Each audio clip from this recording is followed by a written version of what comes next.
pimpinan kita dorong supaya ini ditingkatkan gelar perkara. Kemudian karena ada intervensi, ada ancaman, harapan kita juga kehadiran LPSK untuk melindungi daripada keluarga supaya tidak terjadi lagi teror, ya. Terus mungkin Pak didalami nanti yang berkaitan amplop tadi Bapak sudah sampaikan menjadi catatan lah Bapak nanti yang berhubungan dengan pendidik. Kemudian dari soal pelanggaran HAM mungkin ya dari HAM harapan kita supaya lebih aktif lagi untuk melakukan komunikasi dengan pihak kepolisian bila perlu Kapolda atau Direktur Reserse supaya ini bisa juga terungkap dan memberikan masukan, dan juga sisi lain pihak HAM juga harus menggali juga keterangan-keterangan dari keluarga termasuk di tempat kos. Mungkin ini supaya ada bahan nanti dari HAM. Mungkin ini pimpinan yang bisa kami sampaikan. Yang jelas kita belum bisa memastikan apakah bunuh, tapi patut dicurigai karena masih banyak kejanggalan-kejanggalan yang tidak terbuka di dalam peristiwa tersebut. Jadi dari Komisi 13 nanti mungkin kita bisa untuk melakukan diskusi supaya bisa memberikan bahan kepada pihak-pihak yang bersangkutan. Sekian dan terima kasih. Wassalamualaikum warahmatullahi wabarakatuh. Jalan. Terima kasih. Kita juga belajar jadi polisi di sini. Pak Januar dulu dari tadi. Ya, terima kasih Ketua dan anggota Komisi 13 yang saya hormati. Pertama, saya atas nama pribadi dan juga atas nama fraksi PKS mengucapkan bela sungkawa walaupun peristiwanya sudah cukup lama, turut berduka cita kepada istri almarhum, orang tua, dan keluarga besar, karena memang peristiwa ini cukup menyita perhatian publik.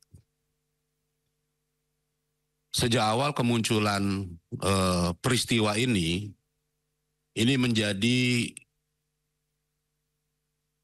perdebatan, perbincangan di tengah masyarakat. Dan saya melihat ada ketidakberimbangan informasi di situ. Dan pada satu sisi dari pihak keluarga korban, ini pencermatan saya di media waktu itu pada posisi yang sangat lemah.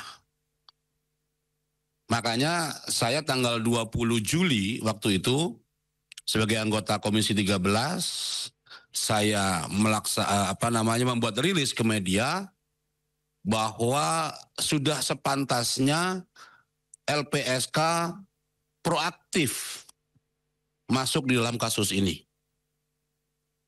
Kenapa? Karena peristiwa ini melibatkan seorang diplomat,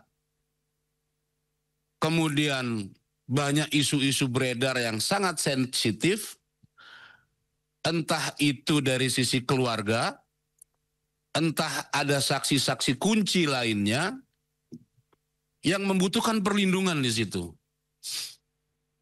Nah, saya tidak melihat itu ada. Makanya ketika kemarin keluarga korban bersama Pak Nik melakukan konferensi pers yang ingin mengangkat kembali kasus ini untuk mencari keadilan buat keluarga, tentu saya di Komisi 13 mendukung atas upaya ini. Karena keadilan ini harus ditegakkan. Ya, kalau orang hukum tahu persis. Walaupun langit runtuh, keadilan itu harus ditegakkan. Nah, dalam proses kita menyimak banyak sekali kejanggalan. Ya, penyelidikan yang dilakukan oleh kepolisian. Dan itu sudah banyak juga dibahas. Mulai dari CCTV lah, mulai dari komunikasi, mulai dari tempat kejadian perkara yang berantakan. Dalam melihat sebuah peristiwa hukum seperti itu, kok penanganannya seperti ini gitu loh. TKP itu berantakan sekali. Banyak sekali tangan-tangan yang masuk ke sana sehingga mengidentifikasi peristiwa itu menjadi kabur. Nggak jelas. Kompolnas masuk ke ruangan, ke TKP dan seterusnya. Sebelum ada kejelasan semuanya. Harusnya kan ini steril. Sampai kemudian semua proses penyelidikan dan mungkin bisa meningkat kepada penyidikan, ini bisa lebih jelas. Jadi pertama Pak Ketua, di dalam kesempatan ini saya tentu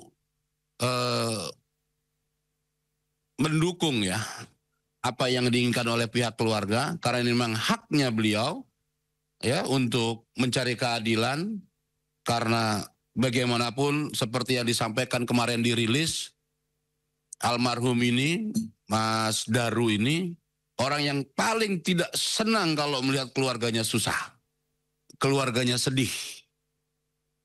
Tentu kesedihan yang sekarang beliau rasakan ini harus segera diobati. Salah satunya adalah mengungkap kasus ini sejelas-jelasnya, seterang-terangnya.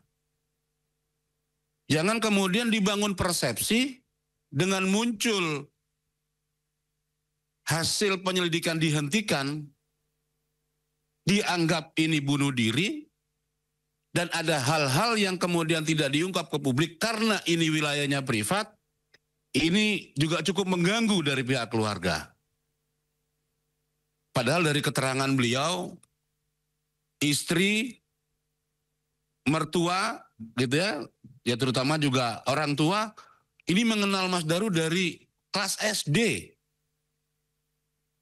Jadi pertumbuhannya itu begitu komplit. Ya, kira-kira poinnya apa gitu yang kita bisa bantu dorong untuk jadi poinnya begini Pak Ketua. Dari apa yang gelap tadi menjadi lebih terang gitu.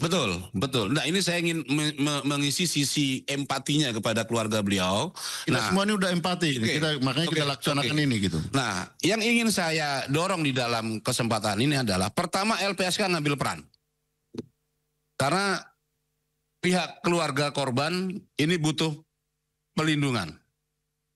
Ya. Yang kedua, LPSK membuka diri terhadap siapapun di Republik ini, entah melalui media sosial atau kanal apapun, yang mengetahui atau ingin speak up tapi tidak punya kemampuan, keberanian, karena akan mengancam jiwanya, mengancam keluarganya, saya mohon LPSK proaktif untuk itu. Satu. Yang kedua, dari Kementerian Hukum, Kementerian HAM, ya, dengan salah satu tadi poin rekomendasinya yang disampaikan Pak Ketua, ini cukup bagus menjadi pintu masuk kita untuk bisa meminta kepolisian untuk membuka kembali kasus ini dengan seterang-terangnya. Sehingga pendampingan baik keluarga korban maupun saksi-saksi nantinya ini bisa lebih terjamin. Karena aroma terhadap meninggalnya beliau yang seorang diplomat, kasus yang ditangani juga terkait dengan banyak TPPO, bahkan tadi ngobrol dengan Bu Susi, ya, beberapa kali berinteraksi dengan korban, itu mengurus urusan TPPO dan seterusnya, tentu kan banyak rentetannya. Nah, mohon maaf, kalau misalnya diizinkan, terserah nanti dari pihak keluarga mau menyampaikan atau tidak, seperti yang disampaikan tadi oleh Presiden saya, Pak Muzamil, ada enggak indikasi atau keterangan-keterangan kunci lain yang itu bisa jadi novum. Yang orang itu hanya berani bicara ke bapak, bicara ke ibu atau ke keluarga, atau mungkin ada dugaan kira-kira pelakunya ini siapa. Dari petunjuk-petunjuk yang ada. Sehingga ini bisa menjadi alasan untuk kemudian dibuka kembali.